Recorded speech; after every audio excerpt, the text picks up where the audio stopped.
Hi, and welcome back to Sleep Nurse UK. My name is Laura, and thank you so much for joining me this week. This week, I'm going to look more closely at different sleep training methods, and I'm also going to talk about the controversial founder of Cry It Out, Dr. Ferber himself. But before we dive into all that, let me just backtrack a little bit. So my background is as a paediatric nurse, and I work still at my local children's hospital and also out in the community. And really, at the core of nursing practice is that evidence-based research. In order for me and other nurses to give the very best care to patients, that really up-to-date care that we know is effective and we know that works.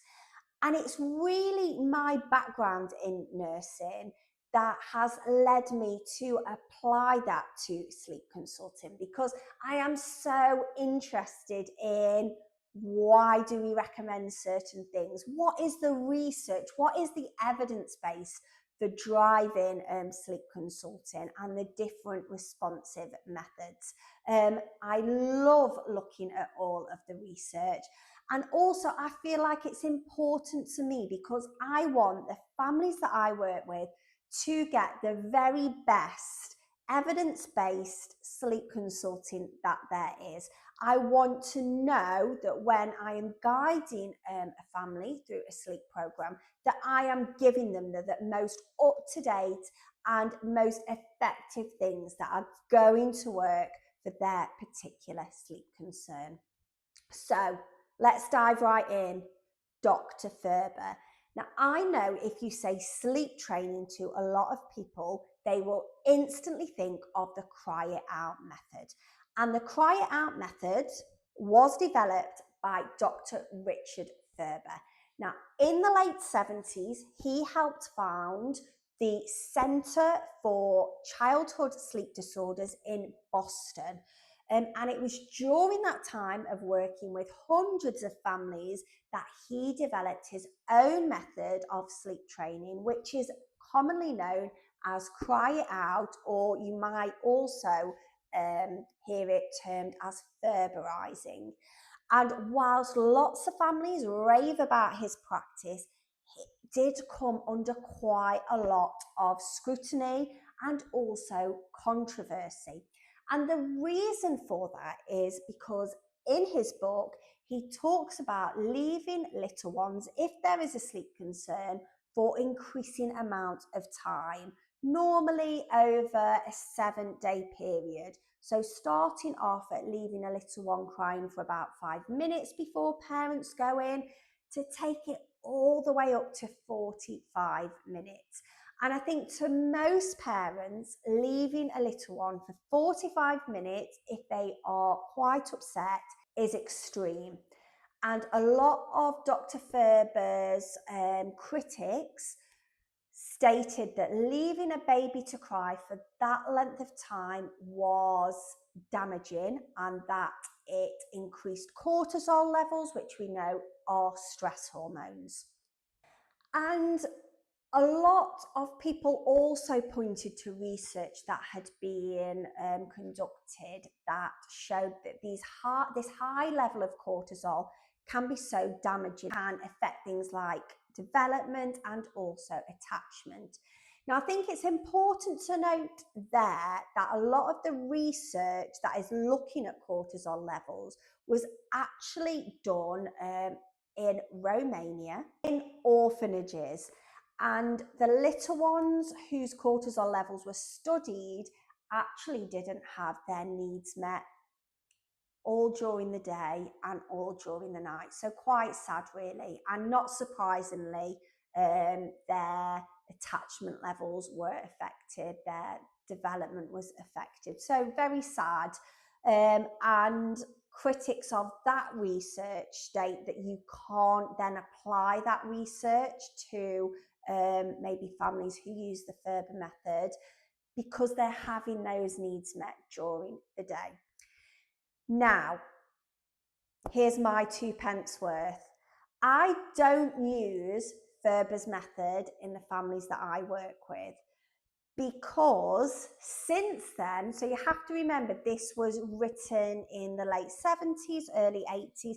There's been so much research since then, and so many different responsive sleep methods have been developed, which I know from personal experience are effective and at the same time allows parents to still be responsive to their little one.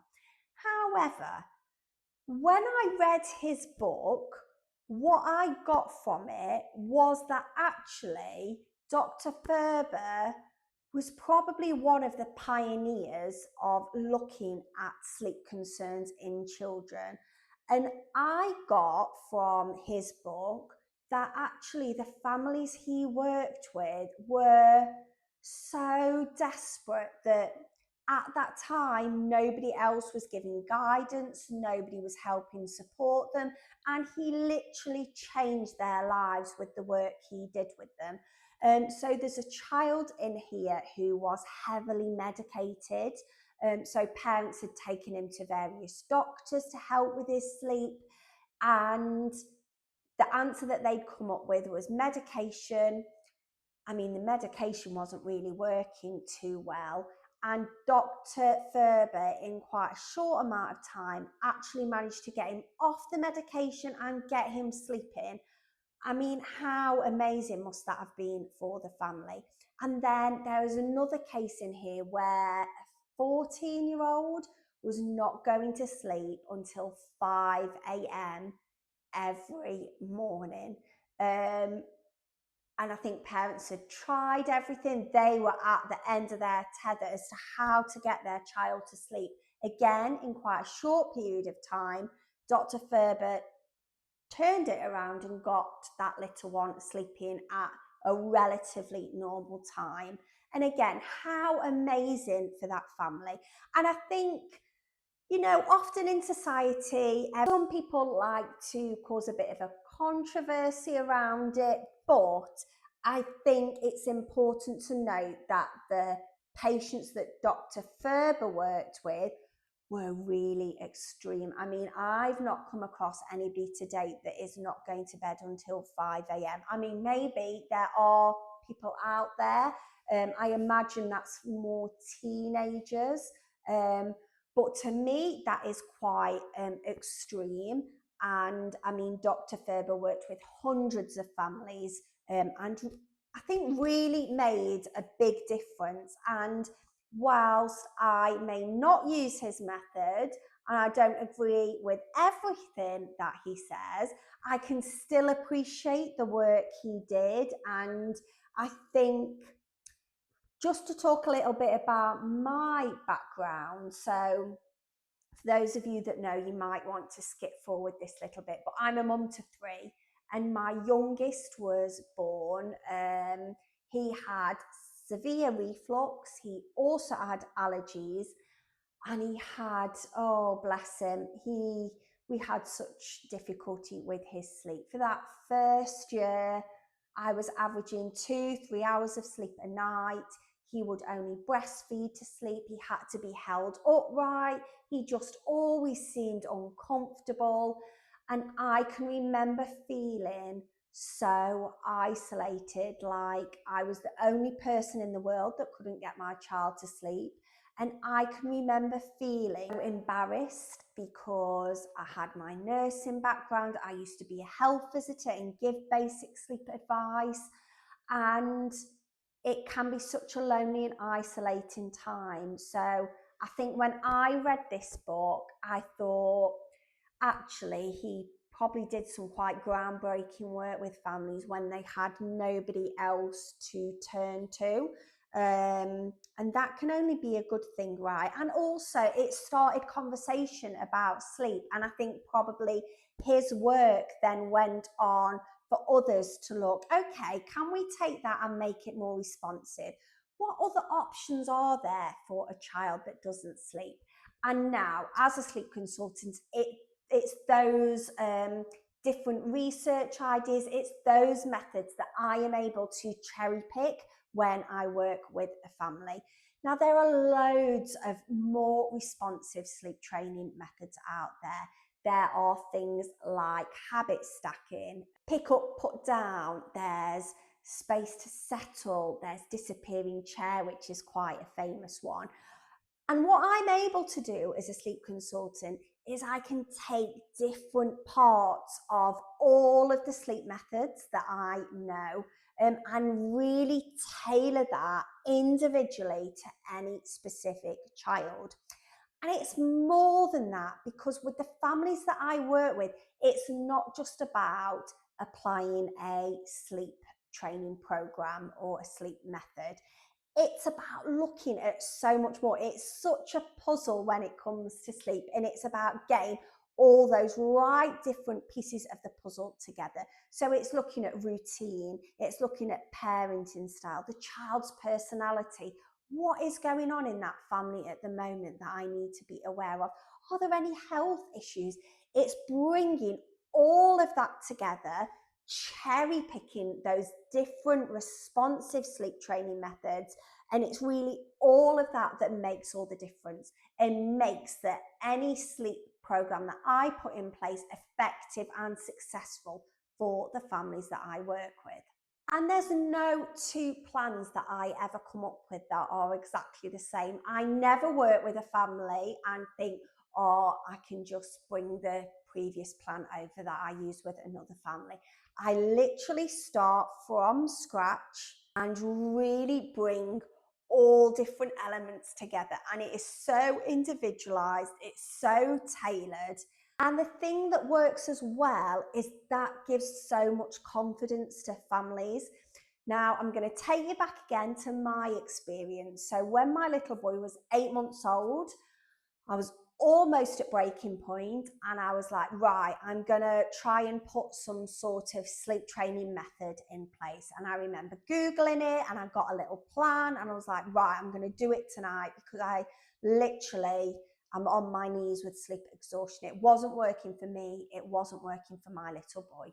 So the first night I was really strong, and I was like, right, I've got this particular method that I was going to put in place. I was going to do it. The second night came, I was like, right, I'm going to do it again. And I was so exhausted, and he was so upset with what I was doing that I ended up chucking the paper out of the window. I just picked him up, and I just thought, I can't do it to him. He'd already been through so much with his reflux, with his allergies. And I just thought, I cannot bear to see him in any discomfort, or for him to think that I'm leaving him. And so we just went back to what we were doing before, which was me sitting up all night with him. But I would have rather have done that than to feel like I was doing something that wasn't in his best interest. Now, all of that changed when we got to just before he was a year old, and I really was at my limit. So I was so tired, I could barely string sentences together. It felt like I was just walking around in almost a haze. My mind was just foggy consistently, and I knew that I couldn't return back to work as a nurse. And that really affected me, because I've worked so hard to become a nurse, and to think that I was about to give that up due to severe sleep deprivation. So that is when we worked with a sleep consultant, and it is that made all the difference. The keyword there is with, because she did what I do for other families now. She took what we were doing currently, his needs, his health needs, my parenting style. She cherry picked that sleep program. And what that did in turn was give me confidence that it would work, and that I was doing the right thing. And I was able to have a plan for every single night of what to do. And I never felt like I was leaving him. I never felt he was in pain or discomfort. I always felt like I was there for him. And within 3 weeks, he was sleeping through. I mean, how amazing is that?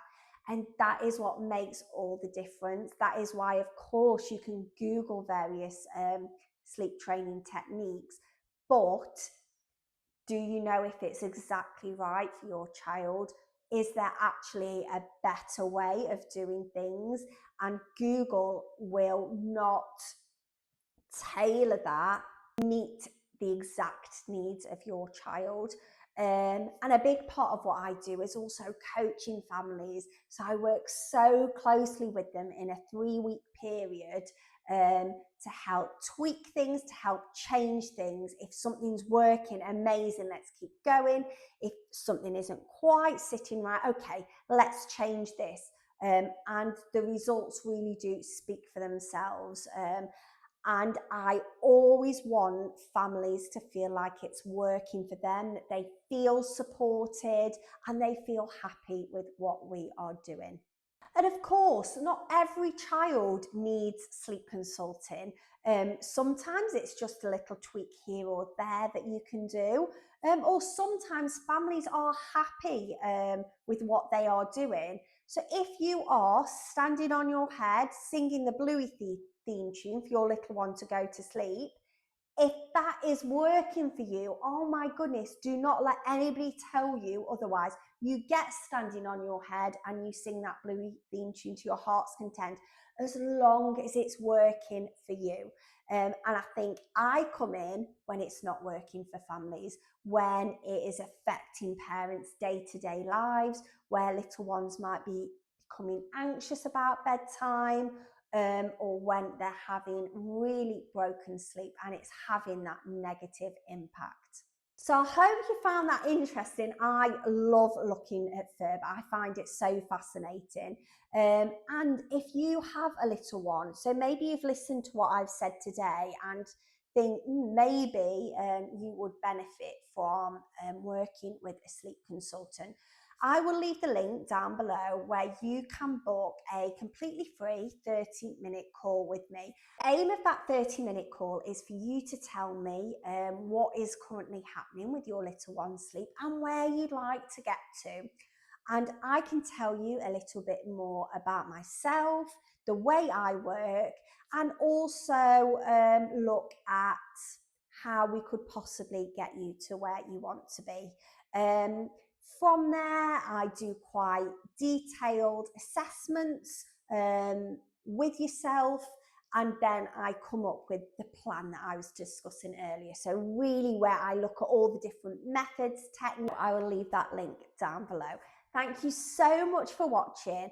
And have you heard of Ferber? I would love to know. Have you got strong opinions on his methods? And if you listened to what I was saying earlier about the families that he had helped, has that changed your opinion on him at all? And thank you so much for watching. Please be sure to stay tuned next week. I have weekly videos coming out every Sunday.